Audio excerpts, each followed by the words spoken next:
Hello students, last class में हमने acids को स्टार्ट कर दिया था और नेचुरल एसिड्स, ऑर्गेनिक एसिड्स और मिनरल एसिड्स के बारे में थोड़ा थोड़ा जान लिया था।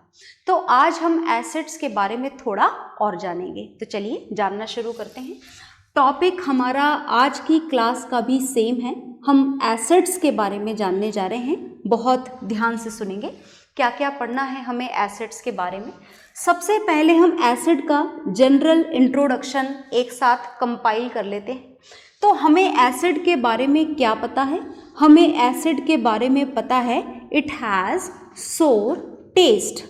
इनका टेस्ट कैसा होता है? खट्टा होता है। ये बात तो हम बहुत पहले ही जान चुके हैं। तो चलिए थोड़ा और जानते हैं। जो नेक्स्ट पॉइंट हमें एसिड के बारे में पता है that it is corrosive in nature. कैसे नेचर के होते हैं ये? करोसिव नेचर के होते हैं। क्या आपको करोसिव नेचर का मतलब समझ में आया? मैंने आपको लास्ट क्लास में भी बताया था। करोसिव नेचर का मतलब है कि स्किन पे पड़े तो स्किन को डैमेज करेंगे, क्लोथ पे पड़े तो क्लोथ में होल हो जाता है। तो in this way they are corrosive in nature. और इनके करोसिव होने के कारण याद रखिएगा कि जब भी हमें एसिड्स को स्टोर करना हो, इज इट ओके, तो एसिड को स्टोर करने के लिए हम कभी भी मेटल कंटेनर्स को काम में नहीं लेते हैं। Is it okay? क्यों नहीं लेते हैं वो हम एक बार और जानेंगे। एक बार और सुनिएगा ध्यान से। तो फिर हम इसे किस में स्टोर करें? आपने अगर केमिस्ट्री लेबोरेटरी आप कभी गए हों तो आपने देखा होगा कि acids are usually kept in the glass bottles. Acids को कौन सी बॉटल्स में रखा जाता है? ग्लास बॉटल्स में रखा जाता है, क्योंकि एसिड जो है वो ग्लास पर अटैक नहीं करता। अटैक का मतलब उसको वो डैमेज नहीं करता। आ गई बात समझ में? तो हमें यहाँ पर पता लग गया कि एसिड को हमें मेटल कंटेनर्स में नहीं रखना। अब काम की बात एक और सुनो कि एसिड को, ये वाली जो बात आपको बताई गई है, ये सिर्फ केमिस्ट्री लेबोरेटरी के ऊपर एप्लीकेबल नहीं है, आपके घरों के लिए भी एप्लीकेबल है। जैसे फॉर एग्जाम्पल आपने ऑरेंज जूस निकाला, खट्टा होता है ना, एसिड होता है ना इसके अंदर। कौन सा वाला? लेमन वाला एसिड है ना, मतलब इसमें भी सिट्रिक एसिड प्रेजेंट होता है। किसमें? ऑरेंज जूस में। आपने टैमरिंड जूस निकाला किसी भी पर्टिकुलर चीज़ के लिए। अब आप बोलोगे टैमरिंड जूस कौन पीता है? मुझे पता है नहीं पीते हैं, but then also it is used in so many dishes, है ना। आपने निकाला और निकाल के रखा। या फिर आपको कर्ड को स्टोर करना है। किसको स्टोर करना है आपको? कर्ड को। तो orange juice, tamarind juice, curd, they all are having a particular acid in them. इन सब के अंदर क्या प्रेजेंट है? इन सब के अंदर एसिड प्रेजेंट है। तो याद रखिएगा कि इन जूसेस को या ऐसी किसी भी चीज़ को जिसमें कोई सा भी एसिड प्रेजेंट हो, उसको आप कॉपर वेसल में नहीं रखेंगे और ब्रास वेसल में भी नहीं रखेंगे। कॉपर भी अलाउड नहीं है और ब्रास भी अलाउड नहीं है। तो क्या हम हमारे घरों के नॉर्मल किचन वेयर्स जो स्टेनलेस स्टील के बने हुए हैं उसमें रख सकते हैं? बिल्कुल रख सकते हैं, क्योंकि वो पूरी तरीके से अनरिएक्टिव हैं। They do not react with any acid. पर कॉपर और ब्रास में 1, 2, 3 या फिर इनके अलावा और भी बहुत सारे एग्जाम्पल हमने लास्ट क्लास में देखे थे। कोई सा भी एसिड कंटेनिंग फूड आप कॉपर और ब्रास वेसल में नहीं रखोगे। अच्छा, कुछ कारण है क्या? कारण क्या है कि हमारे बर्तन खराब हो जाएंगे, किचन वेयर्स कॉपर और ब्रास वाला खराब हो जाएगा? नहीं नहीं, कारण ये नहीं है। कारण ये है कि when these acid contained substances are kept in the copper and brass vessel, then these substances, the acid present in them, react with the copper and brass and produces a toxic salt. कैसे salt का production होता है? Toxic salt का। कब होता है toxic salt का production? जब इनमें प्रेजेंट एसिड कॉपर से रिएक्शन कर लेते हैं तब। Is it okay? तो बस इसी रिएक्शन को अवॉइड करने के लिए याद रखिएगा कि हमें कोई सा भी एसिड वाला सब्सटेंस कॉपर या फिर ब्रास वेसल में नहीं रखना होता है। ये एग्जाम में क्वेश्चन पूछा जाता है, इसका आंसर आपको याद रखना है। Is it okay? चलिए, तो हमने एसिड के बारे में जाना कि एसिड्स का टेस्ट कैसा होता है, एसिड्स खट्टे होते हैं। दूसरी बात हमने जानी कि एसिड का नेचर कैसा होता है, तो हमें पता लगा कि एसिड का नेचर होता है करोसिव। कैसे नेचर के होते हैं? करोसिव नेचर के होते हैं। अब इंडिकेटर्स के बारे में मैं दोबारा से यहाँ पर नहीं लिखूंगी, आपको पता है कि लिटमस में एसिड डालोगे तो क्या होगा, है ना। रेड कैबेज एक्सट्रैक्ट में एसिड डालोगे तो क्या होगा, ये बात आप पहले ही जान चुके हो, तो हम इंडिकेटर्स को दोबारा से रिपीट यहाँ पर नहीं करेंगे। और अब जो हम पढ़ने जा रहे हैं एसिड्स के बारे में, वो हम पढ़ने जा रहे हैं केमिकल प्रॉपर्टीज ऑफ एसिड्स। क्या पढ़ने जा रहे हैं हम केमिकल प्रॉपर्टीज स्टार्ट करने जा रहे हैं।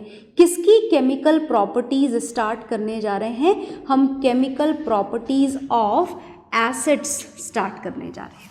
तो चलिए, हम सबसे फर्स्ट केमिकल प्रॉपर्टी पढ़ रहे हैं और बहुत ध्यान से सुनिएगा। वो हम जो एसिड की फर्स्ट केमिकल प्रॉपर्टी पढ़ने जा रहे हैं, दिस इज द रिएक्शन।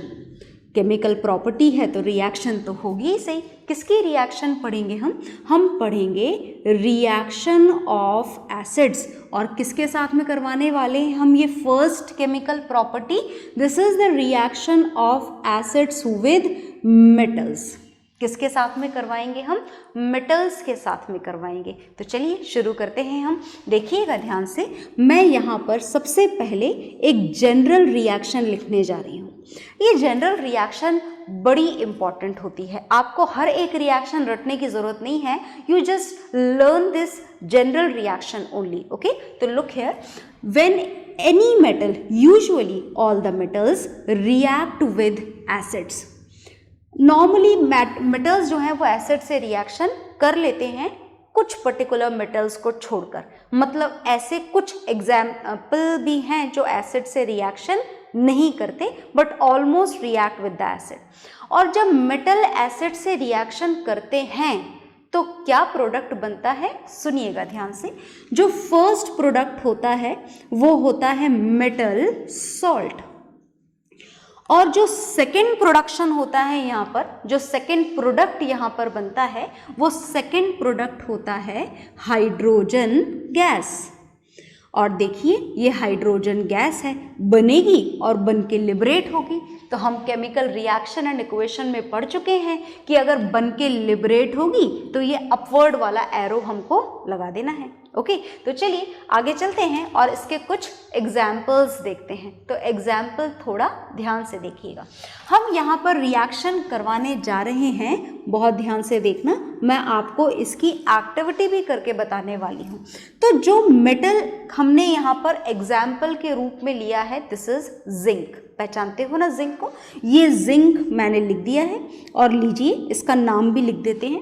और जिंक हम यहाँ पर जो काम में लेने जा रहे हैं, this zinc is usually taken in the form of zinc ग्रैन्युल्स, है ना। मैंने आपको पहले भी समझाया था कि देखो, मेटल को हम हमारी केमिस्ट्री लेबोरेटरी में अलग अलग फॉर्म में काम में लेते हैं। जैसे अगर शेप ऐसा है रिबन के जैसा, तो इसे बोलते हैं रिबन। कॉपर के रिबन, जिंक रिबन, किसी के भी हो सकते हैं। आपने अगर इसके ऐसे थोड़े दानेदार स्ट्रक्चर काम में लिए हैं तो इसे बोला जाता है ग्रैनुअल्स। क्या बोला जाता है? इसे ग्रैनुअल्स बोला जाता है। क्या बोला जाता है? ग्रैनुअल्स। तो this is the structure of ribbon, किसी भी मेटल के हो। ये जो स्ट्रक्चर बनाया गया है, ये बनाया गया है ग्रैनुअल्स का। और इससे भी छोटी एक फॉर्म होती है जिसमें मेटल बिल्कुल पाउडर फॉर्म में ले लिया जाता है। And when the metal is used in the powdered form, पानी नहीं है वो, is it okay, powdered form है वो, तो whenever the metals are used in their powdered form, then it is known as dust. उसे क्या बोला जाता है? डस्ट। तो अब आप जरा सोच के बताइए कि रिएक्शन सबसे ज़्यादा तेजी से किस में होगी? आपको रिएक्शन बहुत फास्ट अगर करवानी हो तो किसके हम यहाँ पर काम में लें? डस्ट को काम में लें, ग्रैनुअल्स को काम में लें, या फिर रिबन को काम में लें? तो डेफिनेटली आप समझ गए होंगे कि दिस इज मोर सूटेबल। अगर रिएक्शन आपको तेजी से करवानी है तो हमें क्या काम में लेना होगा? डस्ट।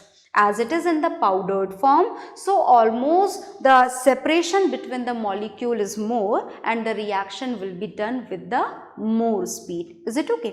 तो खैर हम फिलहाल यहाँ पर ये डस्ट तो काम में नहीं लेंगे, हम यहाँ पर रिएक्शन करवाने के लिए जिंक को कौन सी फॉर्म में काम में लेने वाले हैं? ग्रैनुअल्स की फॉर्म में। ओके, तो हम क्या काम में लेंगे? जिंक ग्रैनुअल्स काम में लेंगे, है ना। तो चलिए हम रिएक्शन करवाएंगे और फिलहाल मैं इसे यहाँ से रफ कर देती हूँ, बहुत ध्यान से देखना। वैसे आपकी जानी पहचानी रिएक्शन है, अगर आपने chemical reaction and equation learn कर लिया है तो आगे देखिए। तो हम जिंक ग्रैनुअल्स की रिएक्शन करवाने वाले हैं एसिड के साथ में। आपकी मर्जी हो वो एसिड आप काम में ले सकते हैं। फिलहाल जो एसिड हम यहाँ पर काम में लेने जा रहे हैं, दिस इज H2SO4। नाम आपको इसका याद होना चाहिए। जो एसिड हम यहाँ काम में ले रहे हैं H2SO4, this is sulphuric acid. अच्छा, एक बात याद रखिएगा कि जब भी एसिड्स आपको काम में लेने हो तो फिर वो कोई सा भी एसिड, ऑर्गेनिक एसिड के साथ में तो आप रिएक्शन करवाएंगे नहीं, देखिए क्लास 10th में, है ना। तो हम कौन से एसिड के साथ में रिएक्शन करवा रहे हैं? मिनरल एसिड के साथ में। तो जब आप मिनरल एसिड्स को यूज करते हैं तो ये बात अच्छी तरीके से याद रखिएगा कि acids always has to be used in their aqueous solution. इसका कारण बहुत इलैबोरेट करके मैं आपको बताऊंगी ज़रूर बाद में, है ना। पर फिलहाल आप याद रखिएगा कि अगर आपने एसिड के साथ में ये एक्वस सॉल्यूशन नहीं लिखा ना, तो आपका एसिड एसिडिक बिहेवियर शो ही नहीं करेगा। Acid shows their acidic behaviour only and only in the presence of water when they are dissolved in water.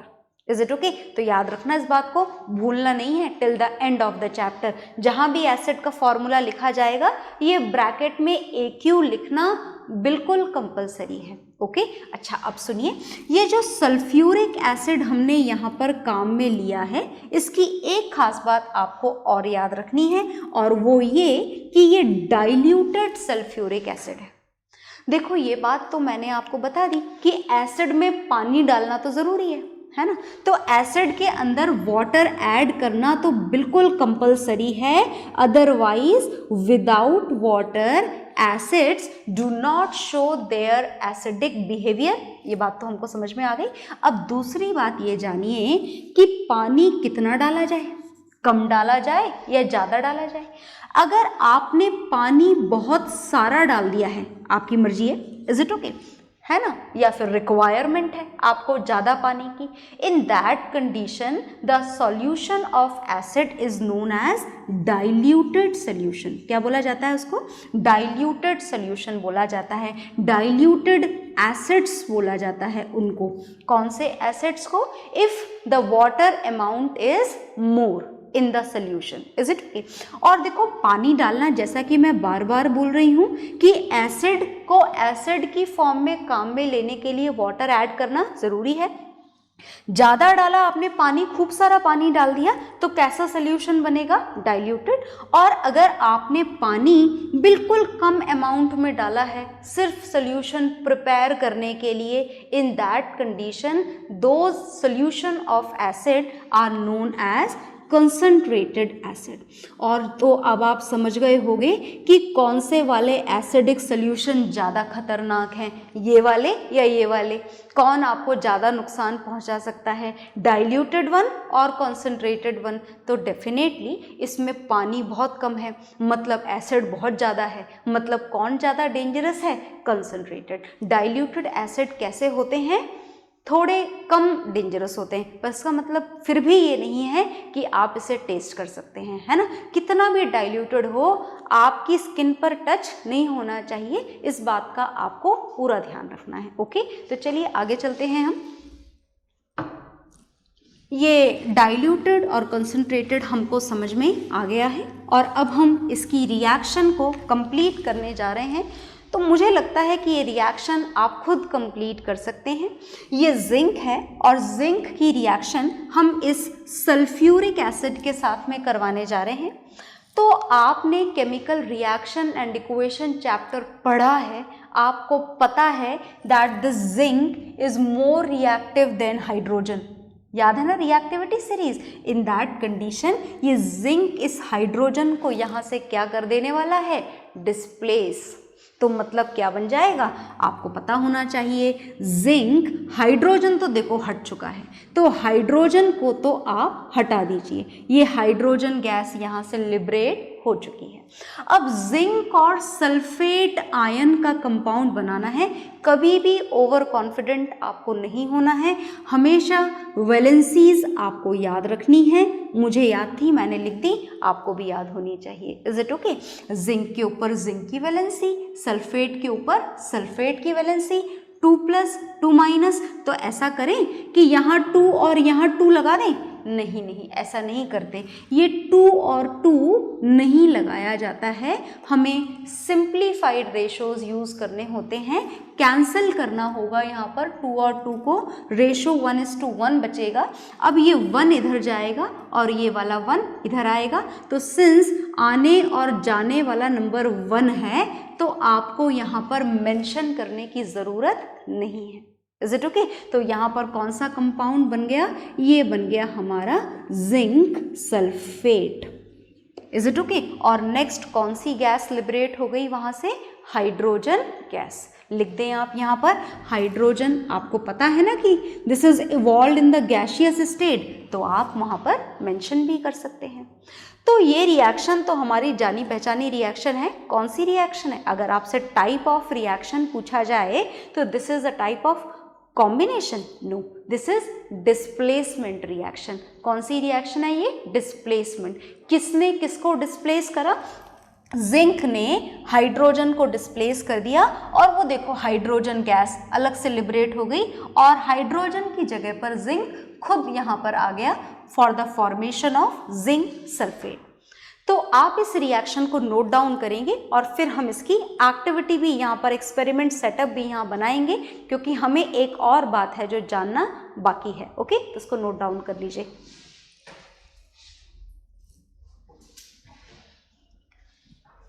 हाँ जी, तो आपने नोट डाउन कर लिया होगा और अब हम इसको एक्टिविटी के फॉर्म में कैसा अपैरेटस अरेंजमेंट हमको यहाँ देखना है वो हम यहाँ देखने जा रहे हैं। ओके, तो बहुत ध्यान से देखिएगा, क्योंकि जो बात हम जानने जा रहे हैं that is very important for the point of view of exams also, it is very important. तो ध्यान से देखिएगा, हमने यहाँ पर सबसे पहले तो लिया ये स्टैंड, ताकि आप इसमें सब कुछ फिट कर सकें, और इस स्टैंड में आपने यहाँ पर लगाई ये boiling tube. Is it okay?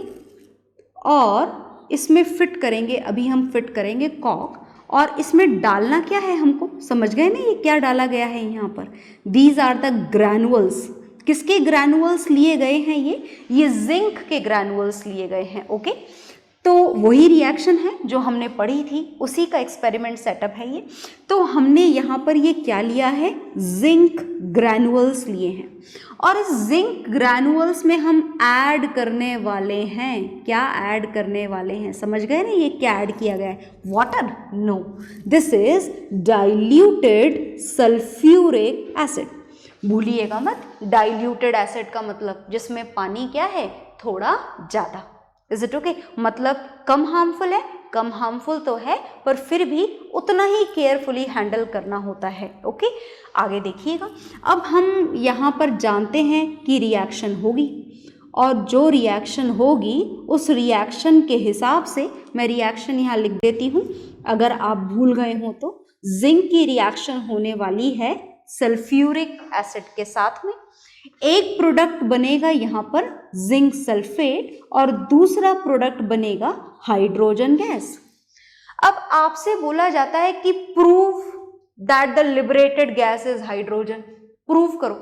Is it okay? तो कैसे प्रूव किया जाए कि निकलने वाली गैस हाइड्रोजन ही है, इस बात को हम यहाँ पर जानने जा रहे हैं। तो सुनिएगा ध्यान से, हमने यहाँ पर ये आउटलेट एक ट्यूब लगा दी है, जिस ट्यूब में से बनी हुई गैस बाहर निकलेगी, और बाहर ऐसे ही ना निकल जाए पूरी की पूरी एयर में, एक प्रॉपर तरीके से निकले, इसके लिए हमने यहाँ पर ये सॉल्यूशन रख दिया है एक, और ये जो सॉल्यूशन हम यहाँ काम में लेते हैं, दिस इज सोप सॉल्यूशन। कौन सा सॉल्यूशन है? Soap solution. अब सोप सॉल्यूशन क्यों काम में लिया है? देखो बड़े कमाल की बात है यहाँ पर कि यहाँ से कौन सी गैस आने वाली है हमें पता है। कौन सी गैस आ रही है? देख लीजिए, reaction is there in front of you. Which gas is going to liberate? Hydrogen gas. तो हाइड्रोजन गैस हमने कहाँ पर सप्लाई करी? सोप सॉल्यूशन में।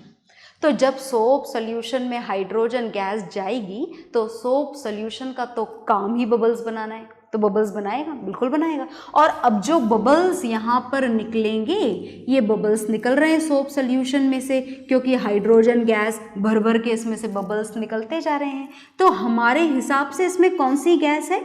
Hydrogen gas. Is it okay? कौन सी गैस है? Hydrogen gas. तो हाइड्रोजन गैस ही है। कैसे प्रूव करना है? सुनिएगा ध्यान से। इसके लिए आपको यहाँ पर कोई सी भी चीज़, बर्निंग कैंडल, कोई सी भी जलती हुई चीज़ है ना, फायर जो मैट स्टिक है, जलती हुई माचिस की तीली भी आप लेके जा सकते हैं, जो आपके पास में चीज़ हो, लाइटर हो उसे भी लेकर के जा सकते हैं, जो भी हो, है ना, थोड़ी सी उसमें आग जली हुई होनी चाहिए। Then what would happen? जैसे आप ये लेकर के गए तो क्या होगा? If this is hydrogen gas, then what would happen? तो बहुत ध्यान से सुनिएगा।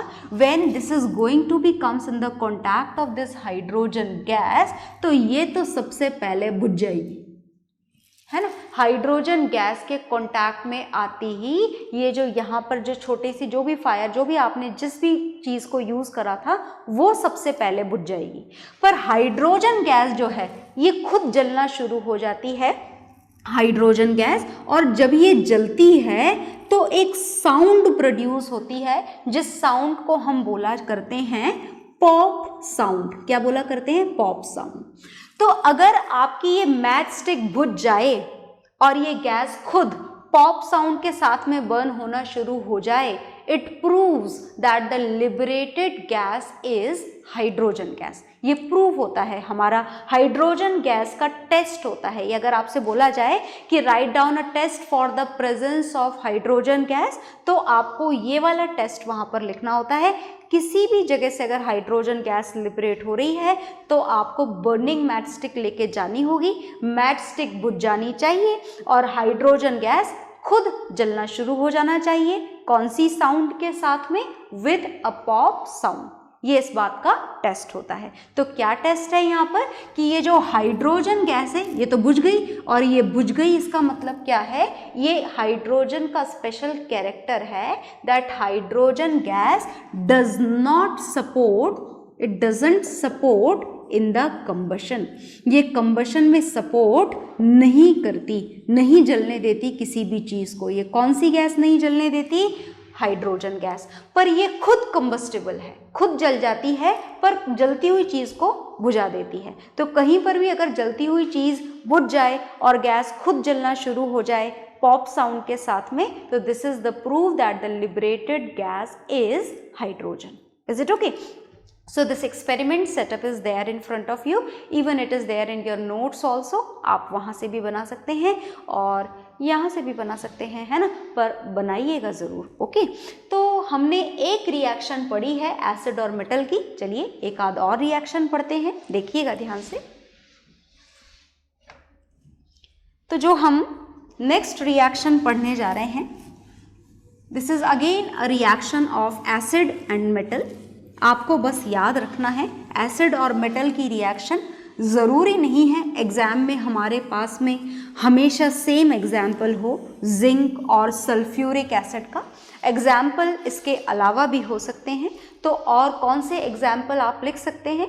कोई सा भी एग्जाम्पल आप फ्रेम कर सकते हैं। फॉर एग्जाम्पल आप लिखने जा रहे हैं reaction of zinc with hydrochloric acid. Conditions यहाँ पर भी सेम है कि एसिड आपका कैसा होना चाहिए? Acid should be diluted. Diluted का मतलब in which amount of water is more. Okay, water dissolve करना जरूरी है, बिल्कुल जरूरी है। Acid shows their acidic behaviour only and only in their aqueous solution. इसका कारण जानना बाकी है। ओके, चलिए तो हम रिएक्शन करवाते हैं। सबसे पहले चेक कर लें रिएक्शन करवाने से पहले कि क्या जिंक हाइड्रोजन से ज़्यादा रिएक्टिव है या नहीं है। ये तो हम पहले ही चेक कर चुके हैं। This is more reactive than hydrogen. Table आपको याद होनी चाहिए। तो zinc is more reactive than hydrogen, मतलब हाइड्रोजन का डिस्प्लेसमेंट होगा, बिल्कुल होगा। तो हम लिख दें यहाँ पर हाइड्रोजन गैस, बिल्कुल आप लिख सकते हैं। अब जो नेक्स्ट प्रोडक्ट बनेगा वो कैसे बनेगा, by the combination of zinc and chloride ion. तो आपको वैलेंसीज याद होनी चाहिए। जिंक की वैलेंसी क्या है, जिंक की वैलेंसी है 2+ और क्लोराइड की वैलेंसी क्या है 1-। लिख दिया हमने, है ना, वैलेंसीज भूलनी नहीं है हमको।